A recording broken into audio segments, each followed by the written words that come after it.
Hello दोस्तों, कैसे हैं आप सब। उम्मीद करता हूं कि सब बढ़िया होंगे। दोस्तों, आज हम आपको कुछ ऐसी वीडियोस दिखाने वाले हैं जिसे देखने के बाद आपको बहुत हंसी आने वाली है। जानते हैं क्यों?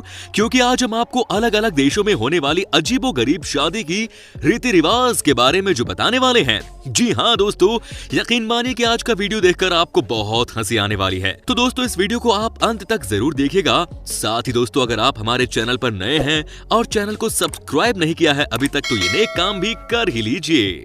दोस्तों, क्या आपको पता है कि ब्राजील की शादियां हमारे देश की शादियों से बहुत मिलती जुलती होती हैं? जी हाँ, कहते हैं कि यहाँ पर भी हमारे देश की ही तरह शादियों में जब तक हंगामा नहीं हो तब तक लोग चैन से नहीं सोते। जी हाँ, यहाँ की शादी में मतलब होता है मार धाड़ और हंगामा।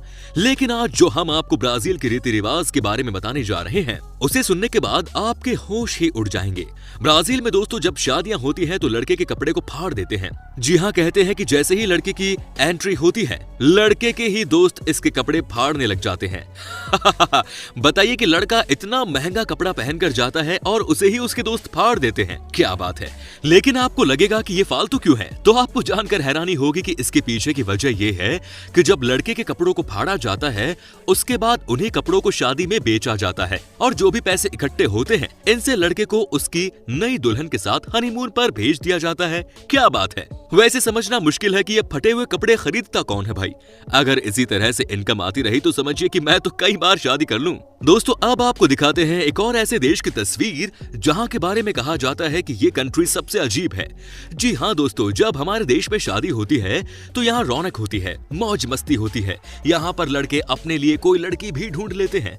लेकिन दोस्तों, अब हम जो आपको कहानी बताने जा रहे हैं वो है ग्रीक देश की। आपको बता दें कि इस देश में होता यूं है कि लड़की अपने जूते के नीचे शादी के दिन अपने कुंवारी दोस्तों का नाम लिखती है। जी हाँ, उसके बाद उसी जूते को पहनकर दिन भर इधर से उधर टहलती है और उसके बाद दोस्तों, रात में ये चेक किया जाता है कि जूतों में किस किस का नाम अभी भी दिख रहा है और किस किस का नाम मिट गया है। तो ये है यहाँ की मान्यता। जिन लड़कियों का नाम मिट जाता है उनके बारे में कहा जाता है कि उनकी शादी बहुत जल्द होने वाली है। वहीं दोस्तों, जिनका नाम जूते में होता है उनके बारे में कहा जाता है कि अभी शादी होने में समय लगेगा। क्या बात है। अब आप ही बताइए कि ये किस तरह की बात है। हर देश के लोगों की अपनी अपनी सोच होती है। कुछ देश में तो न जाने शादी के नाम पर लोग क्या क्या कर जाते हैं। दोस्तों, जैसे कि आपको पता है कि हमारी पूरी टीम जो है वो लगातार आपके लिए मेहनत कर रही है। उम्मीद करता हूँ कि आपको ये वीडियो पसंद आया होगा। दोस्तों, कम से कम आप 30,000 लाइक इस वीडियो को दे ही सकते हैं। दोस्तों, ऐसा नहीं है कि शादी के नाम पर हमारे देश में कोई नाटक नहीं होता। आपको भी पता है कि हमारे देश में भी खूब ऐसी चीजें हैं जो कि किसी को भी चौंका सकती है। जी हाँ, हमारे देश में मांगलिक का खेल बहुत पुराना है। जी हाँ, कहते हैं कि यहाँ पर जब लड़का और लड़की दोनों ही शादी से पहले मांगलिक होते हैं तो मामला खराब हो जाता है। दोस्तों, जानते हैं ना इस कंडीशन में क्या किया जाता है? लड़कियों की शादी जो है किसी जानवर से पहले कर दी जाती है। जी हाँ, ये हिंदुस्तान में ही हो सकता है। यहाँ पर लड़कियों की शादी सबसे पहले जानवर से की जाती है और उसके बाद लड़के से होती है। आपको बता दें कि ऐसा इसलिए होता है क्योंकि दोस्तों, हमारे देश में मान्यता है कि अगर लड़की और लड़का दोनों मांगलिक है तो समझिए कि शादी में लफड़ा हो सकता है। इसीलिए अगर लड़की की शादी पहले कुत्ते से कर दी जाती है या किसी भी चीज से कर दी जाती है, ताकि जो बुरा प्रभाव है वो सब के सब जानवर के ऊपर लग जाए और बाद में जो रियल पति जी होते हैं उनके साथ कोई दिक्कत ना हो। क्या बात है। लेकिन इसी मान्यता का मजाक दुनिया भर में उड़ाया जाता है। अब भाई, बात तो सही है। आप किस किस को मांगलिक के बारे में समझाते फिरेंगे? दोस्तों, अब हम आपको बताते हैं कि इटली देश में शादी के नाम पर क्या क्या होता है। जी हाँ, आपको बता दें कि जैसे हमारे देश में बारातियों के स्वागत करने के लिए लाखों रुपए खर्च किए जाते हैं, वैसा इटली में कोई कॉन्सेप्ट नहीं है। जी हाँ, इस देश के लोगों का मानना है कि बाराती में किसी भी लड़की वाले का बिना मतलब पैसे खर्च करना ठीक नहीं है। जी हाँ, यहाँ के लोगों की सोच ही अलग है। इसीलिए दोस्तों, आपको जानकर हैरानी होगी कि इस देश में बारातियों को सिर्फ 5 बादाम खिलाकर स्वागत किया जाता है। जी हाँ, सिर्फ 5 बादाम खिलाया जाता है और उसके बाद शादी खत्म होते होते सब अपने घर चले जाते हैं। साथ ही दोस्तों, आपको बता दें कि इटली देश में मंगलवार को और शुक्रवार को शादी नहीं होती। इस दिन माना जाता है कि शादी करना पाप है। बाय द वे, इस दिन शादी वाले कपल अपना पहला हनीमून ट्रिप करने के लिए भी नहीं निकलते। क्या बात है। अब इन्हें क्या ही कहा जाएगा। दूल्हा दुल्हन को किया जाता है परेशान। ये रिवाज है फ्रांस का, जहां नए जोड़े के दोस्त रिश्तेदार आकर रात में उनके कमरे और घर के बाहर आवाज निकालना शुरू कर देते हैं। वो गाना बजाना करते हैं। उसके साथ ही साथ वहां पर जोर जोर से ड्रम भी बजाए जाते हैं। नए दूल्हा दुल्हन को घर से बाहर आकर इन्हें खाना पीना और कई मामलों में पैसे भी देने पड़ते हैं। इतना ही नहीं, कई बार तो अगर दूल्हा दुल्हन अगर इन आगंतुकों को इग्नोर करे तो कई बार ये लोग घर में घुसकर दूल्हे को उठाकर भी ले जाते हैं। अब हुआ ना ये अजीब रिवाज। दोस्तों, अब हम आपको बताते हैं एक और ऐसी कहानी जो कि है हमारे देश की ही। जी हाँ दोस्तों, शादी में आमतौर पर दूल्हा बारात लेकर दुल्हन के घर आता है।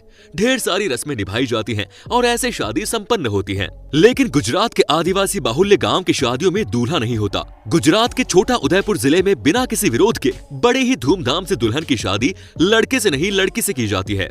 जी हाँ दोस्तों, यहाँ दुल्हन को लाने के लिए दूल्हा नहीं जाता, वो तो बस अपने घर में रहकर दुल्हन का इंतजार करता है। अगर लड़का घोड़ी चढ़कर मंडप में जाता है तो अशुभ माना जाता है, दाम्पत्य जीवन असफल रहता है और वंश भी नहीं बढ़ता, ऐसी मान्यता है। दूल्हे की जगह दूल्हे की कुंवारी बहन घोड़ी चढ़ती है और बारात लेकर दुल्हन के घर जाती है। दुल्हन को दूल्हे के सुपुर्द करके बहन का काम यहाँ खत्म हो जाता है। ससुराल आने के बाद दुल्हन को दूल्हे के साथ वरमाला से लेकर फेरे तक सारी रस्में दोबारा करनी होती है। कहते हैं कि शादी के लिए दूल्हे की बहन का कंवारा होना जरूरी है। अगर दूल्हे की कोई बहन नहीं है तो चचेरी ममेरी बहन ये रस्में निभाती हैं। इंटरेस्टिंग है दोस्तों, है कि नहीं? एक बार तो यहाँ जाकर शादी देखना बनता है।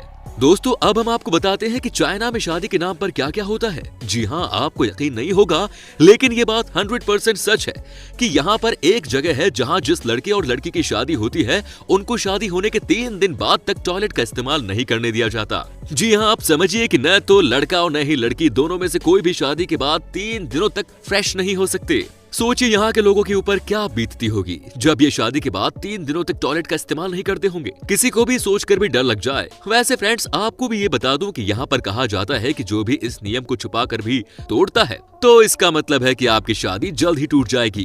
ये है यहाँ के लोगों की मान्यता। दोस्तों, आपने यहाँ शादियों में देखा होगा कि नए जोड़े के ऊपर चावल फेंके जाते हैं और इसी तरह स्पेन में भी शादियों में नए जोड़े पर चावल फेंकने का रिवाज होता है। लेकिन आजकल वहाँ पर शादी में गुलाब की पंखुड़ियों का इस्तेमाल होने लगा है। उनके अनुसार गुलाब नए जोड़े के जीवन में खुशियाँ लाता है। वैसे ये हमारे देश में भी होता है। फूल तो भारत की शादियों में भी फेंके जाते हैं, है कि नहीं दोस्तों?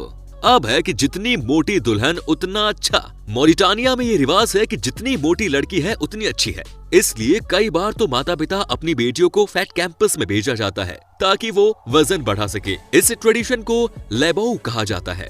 कई लड़कियों को तो जबरदस्ती खाना खिलाया जाता है ताकि उनका वजन बढ़ सके। ऐसे में लड़कियों को स्वास्थ्य संबंधित कई समस्याएं भी हो जाती हैं। पर फिर भी इस देश का यही रिवाज है। दूल्हा दुल्हन पर पोती जाती है कालिख। नजर न लगने के लिए काला टीका लगाया जाता है, लेकिन स्कॉटलैंड में तो दूल्हा दुल्हन पर पूरी की पूरी कालिख पोत दी जाती है।